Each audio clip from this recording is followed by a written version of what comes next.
Hi everybody, my name is Jan Dufour. I'm an independent Stampin' Up! Demonstrator, and welcome to my blog, stampmesilly.com. I really appreciate you being here.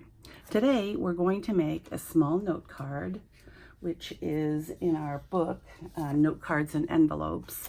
They're 3.5 by 5, and they come with their own envelope. And you can purchase those in the catalog as they come together.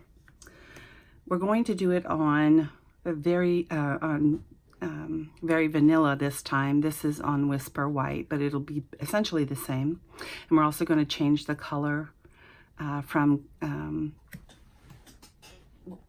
Postal Cabana, sorry, to So Saffron. And the reason for this is because in my blog post tomorrow, we will be making a holder to hold these so you could give them away as a gift.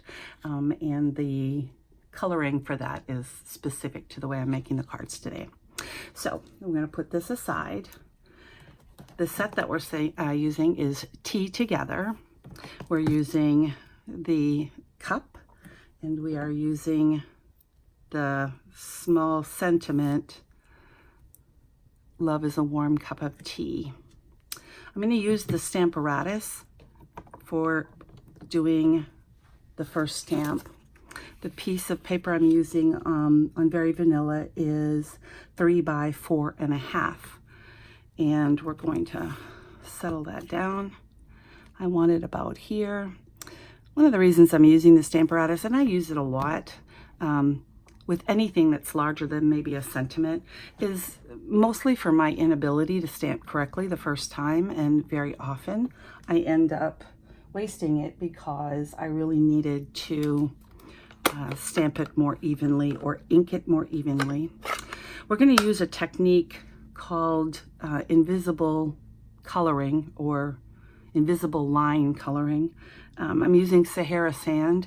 Depending on what you're doing, sometimes you want to use a gray tone, and I use smoky slate. But in this instance, we're going to go ahead and do it with the Sahara sand, and we press. Now in the Stamparatus, I've actually removed the pad because the pad is only used when you're using the cling stamps. I'm going to open that up, and it's well defined. If I was just leaving it like that, I probably want to restamp a little bit light here, but because when we color, it pretty much disappears, there's not really a reason to restamp it. But that would be the reason why I use my Stamparatus. I'm going to go ahead and remove this and put this aside. Now when you color, I'm going to be using some alcohol inks. I'm using both the light and dark So Saffron, which is the colors that I'm using in here.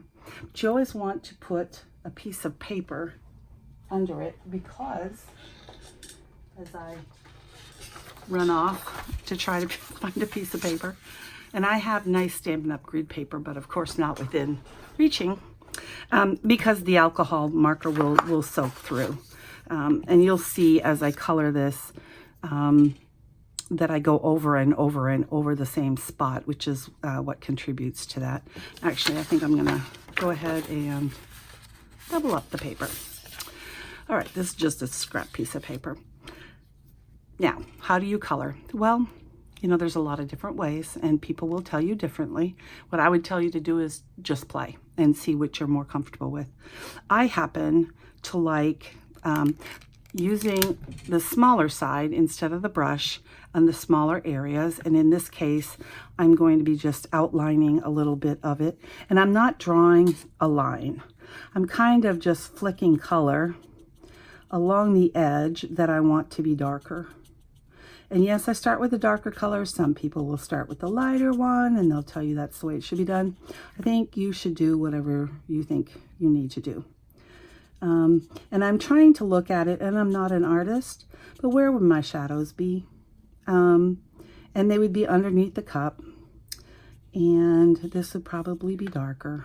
So I'll just color that in darker, and then a little bit here. And of course I'll color this in There won't be any shadows on this. And I don't know if we should spend all of the time watching me color, but we will. You can always fast forward if you're not interested in how I'm coloring this. It's fine. I won't be offended. And then I'm just kind of blending it this way. Now, it's not real pretty, and I wouldn't leave it like that. I'm going to go ahead and go to my light So Saffron. Yeah. Yes, you really do have to squeeze that close so that the markers don't get dry. Now I'm just going to color in the lighter color, and you're going to notice that doesn't look very nice, and that's okay, because we're not done. So I'm just coloring it in. One of the nice things about alcohol markers is, although you may see the marks at the very beginning, they blend in and you don't see them anymore. I'm going to just go ahead and finish the light coloring.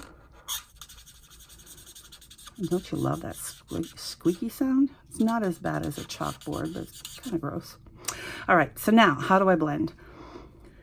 In order to blend two ink colors together, you need to repeatedly go over the one that was previously put there because it's dry, and you need both of them to be wet. So this is wet, and I will make this wet by going over it and over it and over it until I feel like there's no blend line. So as you can see, it kind of disappears there, and I'll work up on this one. And of course, I'm just filling in your colors, and it doesn't matter that it's lighter. But I'm gonna kind of try to get rid of the line look, which is kind of big right now. And then rather than put in the dark color, I'm just gonna put the light color over the light color on this side. And that kind of brings it in. And there's usually a spot, when you look at artwork, there's always a spot that's light in the center, and that's kind of what I'm going for. And without getting, you know, super specially done, I will leave the rest to your imagination. I will tell you a couple of things. I would probably work this a little bit more for it to make me happy, but I'm going to leave it like it is for space. I will tell you that I did add a little bit of light smoky gray, which is the color that I use sometimes to stamp to get rid of the no line. And it's really not a no line because the colors are light, but that's okay. So I'm just telling you this so I can show you. I want this doily to be white, and so we don't really have a white alcohol marker. What we do have is a marker that is a color lifter. And what that means is it lifts colors. So had I made a mistake and gone outside the line, as you can see, there's a little bit of yellow here, which isn't really supposed to be there. I can work it until I actually remove that color. Now, sometimes I can't remove it all at once. I have to let it dry a little bit, and it's alcohol, so it doesn't take very long. But in this case, I'm using this as a blender, and I'm actually pulling the gray, which is a color, and instead of removing it, I'm kind of dripping it into the middle of this so that it is really light enough for it to be considered white. I am lifting the ink. I'm actually lifting the ink, but dragging it to make it tinted, if you will, very lightly tinted. And I get rid of the line that I have along here. And again, in interest of time, I would work it a little bit more. But I will tell you, you need to wipe off your marker after a while because you're lifting ink. And I'm going to go back in here again because I left a little bit of yellow there, and that pretty much shows you that the yellow's gone, and I also blended the gray at the same time. So we're going to leave it like that. Like I said, I would probably work it just a little bit more down here because it's a little defined, but we're going to go with that. And then unlike in this one, I stamped in the same color as the cardstock.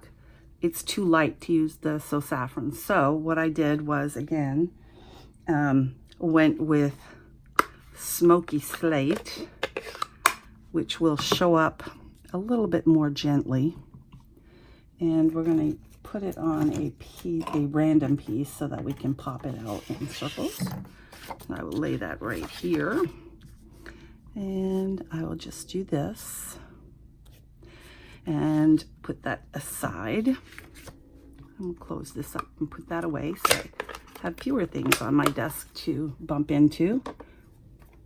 And put the markers aside and put the stamp set aside. Okay, so this is our inner workings. This is what we need to cut. Now I'm going to tell you, I'm using 2 punches. I'm using the 1 inch to cut around there, and then I'm using the 1 1/4 inch to create the outline. And I don't know if I can get all the way in there. To create the outline, and the 1 1/4 inch is going away. So I'm just telling you that so that if you're interested in getting that, that's something that you would want to purchase before June 3rd. So I had to cut away a little bit of it for the punch to be able to make it all the way over there. We punch that out. And then we use a little bit of,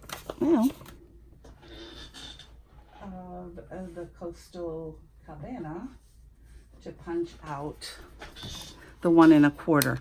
It's Stampin' Up! In the new catalog has gotten rid of all of the end quarters. So 1 1/4, 2 1/4, 3/4 is also gone as of June 3rd. But in the meantime, you can still use it. And I don't know if you've heard, but the Stampin' Trimmer and the Big Shot are also going away. And Stampin' Up! Does not currently, or has not currently announced what they're going to replace it with, but have no fear, we will continue to have dies, newer and better dies. You can go out to the website and see exactly what they look like. There's a little bit more of an inside, there's inside metal, then the cut, and then more inside metal, as opposed to it all being shifted out to the side. It really doesn't make any difference to the cutting, although it is a better piece of steel or metal. I'm not sure what kind of metal it is, but anyway, this is our 1/8 inch punch, and this is also going away.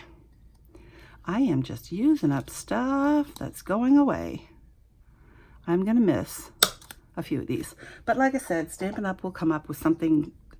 You know what I just did? I used the wrong color of cardstock, because that's what the other one was. I love messing up on live because that means I'm human.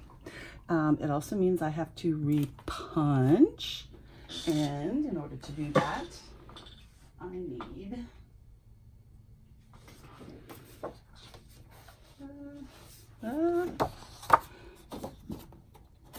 and of course I don't have time to go look into my other little pieces, so we're gonna just use this piece and stamp it out, and we'll use up that somehow. Not a problem. And here we go. This doesn't take any time at all to change the color scheme. I really like that Coastal Cabana. As my upline says, only in Facebook Live or whatever medium you are using to film can you have such fun stuff happen to you. Okay, so now I have it done. Let me put this aside. We're going to use linen thread, and we're going to twirl it around a couple of times.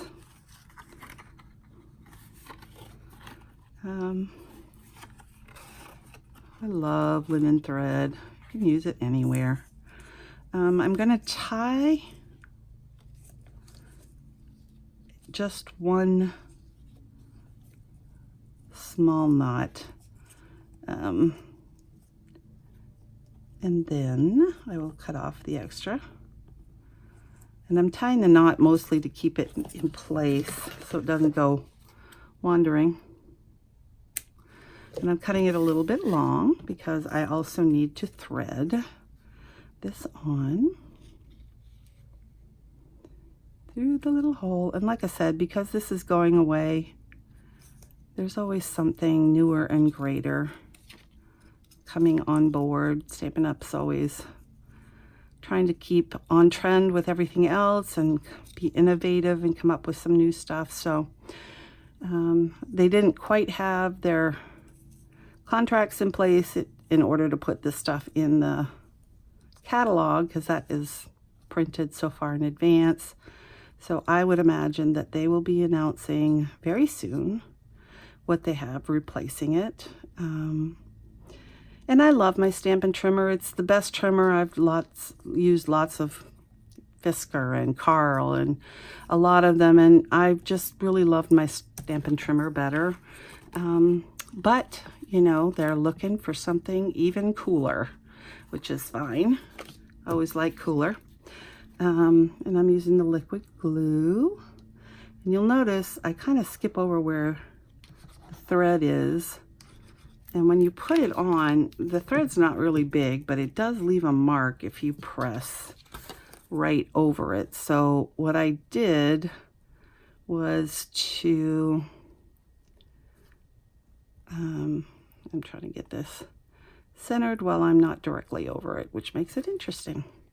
Okay, I think that's pretty close to square. I press down here and then I press on top, and I don't really press where the thread is so that it doesn't make it look like there's a piece of thread there. And then again, and you can use any method of adhesives. We have all kinds. I just like liquid glue. It doesn't warp your materials, but yet still lets you have time to adjust, which I always need time to adjust. And reposition, which you don't get with some of the other adhesives. There's always a place for them though, so I have all of them, of course. And there you have your lovely little card with your sentiment, love is a warm cup of tea. That stamp set also has a Mother's Day. It says Happy Mother's Day, and that would also be very cute on this particular card. And if you're a mother and daughter, then this statement is really very cute. And of course, it would be too big to put on a thing, so you would probably just put the linen thread down here and the sentiment up there and stamp directly onto it. So I hope you enjoyed my card. And if you stick around for our next post, I will be making a container that will hold these cards, and then you can give them as gifts. Thanks very much for watching. I appreciate it. Visit me at stampmesilly.com. All of the measurements and all of the instructions that to put these two together will be on my blog tomorrow. Thanks. Bye.